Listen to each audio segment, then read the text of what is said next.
Hey guys, so in today's video I'm gonna share with you a few tips on reading.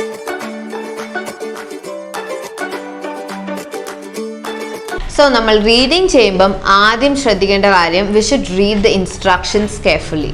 ഒരു passage കഴിഞ്ഞിട്ട് question start ചെയ്യുന്നതിൻ്റെ മുന്നിലായിട്ട് instructions കൊടുത്തിട്ടുണ്ടാവും. For example do not write more than 2 words എന്നുള്ള ക്വസ്റ്റ്യനിൽ പാസേജിൽ നോക്കുമ്പോഴത്തേക്കും 3 words ഉണ്ടെങ്കിലും നമുക്ക് വൈസായിട്ട് ചൂസ് ചെയ്ത് 2 wordsൽ നമ്മുടെ ആൻസർ കറക്റ്റായിട്ട് ആൻസർ ചെയ്യാൻ പറ്റണം. 3 words ആയി കഴിയുമ്പോഴത്തേക്കും നമ്മുടെ ആൻസർ തെറ്റിപ്പോവും. അപ്പം do not write more than 2 words എന്ന് വന്നിട്ടുണ്ടെങ്കിൽ ഇത് you can write 1 word or 2 words, പക്ഷെ അതിൽ കൂടുതൽ പോകാൻ പാടില്ല. അതുപോലെ തന്നെയാണ് ഇൻസ്ട്രക്ഷനിൽ യെസ് നോ നോട്ട് ഗിവൺ എന്നാണോ ട്രൂ ഫോൾസ് നോട്ട് ഗിവൺ എന്നാണോ കൊടുത്തിരിക്കുന്നതെന്ന് ശ്രദ്ധിക്കണം. ട്രൂ ഫോൾസ് നോട്ട് ഗിവൺ എന്നുള്ള ക്വസ്റ്റ്യന് യെസ് നോ എന്ന് എഴുതിയാൽ കറക്റ്റ് ആണെങ്കിലും റോങ് ആൻസർ ആയിപ്പോവും, കാരണം ട്രൂ എന്നുള്ളൊരു വാക്ക് അവിടെ വന്നിരിക്കും.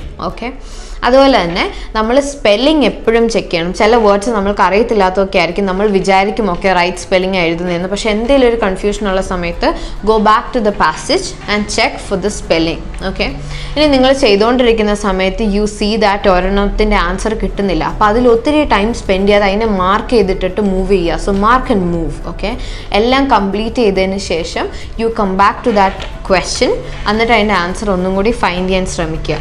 ഓക്കെ, അതർ ദാൻ ദാറ്റ് നമ്മൾ ചെയ്യുന്ന സമയത്ത് നമ്മൾക്ക് എപ്പോഴും തെറ്റിപ്പോകുന്ന ഒരു സെക്ഷൻ കാണും. ഫോർ എക്സാമ്പിൾ കുറേ ആളുകൾക്ക് തെറ്റിപ്പോകുന്ന ഒരു ക്വസ്റ്റ്യൻ ടൈപ്പാണ് മാച്ച് ഹെഡിങ്സ്. ഓക്കെ, അപ്പോൾ ആ ഒരു ടൈപ്പിലേക്ക് കൂടുതൽ കോൺസെൻട്രേഷൻ കൊടുക്കുക, അത് തന്നെ കുറേ എണ്ണം ചെയ്യാൻ ശ്രമിക്കുക. അനദർ ടിപ്പ് ഇസ് ദാറ്റ് നമ്മൾ എക്സാം എഴുതുന്നതിന് മുന്നേ നമ്മൾ അറ്റ്ലീസ്റ്റ് ഒരു 10 books ഓഫ് റീഡിങ് ചെയ്തിട്ട് വേണം പോകാൻ. Practice is very important. Also whenever you are practising, practice with authentic and official material. Browse ചെയ്യുമ്പോൾ കിട്ടുന്ന ഏതെങ്കിലും മെറ്റീരിയൽസ് കൊണ്ട് ചെയ്യാതിരിക്കുക, ഒഫീഷ്യൽ ആയിട്ടുള്ള മെറ്റീരിയൽ തന്നെ യൂസ് ചെയ്യുക. ഈ ടിപ്സ് എല്ലാം നിങ്ങൾക്ക് ഉപകാരപ്രദമാണെന്ന് ഞാൻ വിചാരിക്കുന്നു. Thank you.